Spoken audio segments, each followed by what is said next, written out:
নমস্কার, কুকিং সুমিতা চ্যানেলে আপনাদের সবাইকে স্বাগত জানাচ্ছি। আজ আমি মুচমুচে ফুলকপি পকোড়া নিয়ে হাজির হয়েছি বন্ধুদের সামনে। এতটাই মুচমুচে যে খেতেই ইচ্ছে হয়। ফুলকপি পকোড়া, শীত পড়লেই তো আমাদের সব রকম পকোড়াই খেতে ইচ্ছে হয়।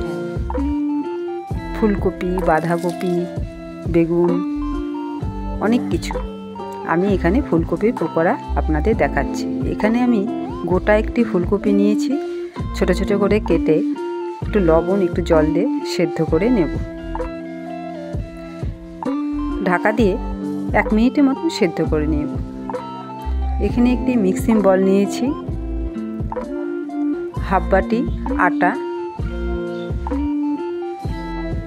হাফ বাটি চালের গুঁড়ো, হাফ বাটি আটা দিয়ে স্বাদ অনুযায়ী লবণ, কয়েকটি কাঁচা লঙ্কা কুচি, অল্প লাল লঙ্কার গুঁড়ো, অল্প ধনে গুঁড়ো, অল্প হলুদ দিয়ে এখানে আমার ফুলকপিগুলি সেদ্ধ হয়ে গেছে। এখানে আটা চালের গুঁড়োগুলি শুকনো উপকরণ মিশিয়ে নেব। অল্প অল্প জল দিয়ে একটি বেটার গুলে নেব। সামান্য কালো জিরে দিয়ে দিলাম, দিয়ে এটিকে ভালো করে মিশিয়ে নেব। একটি করে ফুলকপি বেসনের মধ্যে চুবিয়ে চুবিয়ে আমি কড়াইতে ভেজে নেব।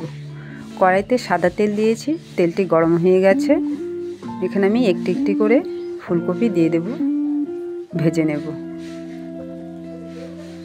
আমি বেসন ছাড়াই আটা আর চালের গুঁড়ো দিয়ে এই ফুলকপির পকোড়াগুলি ভাজছি।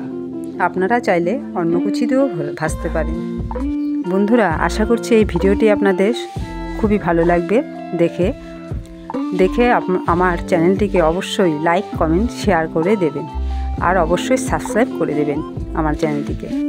আপনাদের পরিচিত লোকের সাথে বেশি বেশি করে শেয়ার করে দেবেন। আমি ফুলকপি একটি ভেঙে দেখাচ্ছি।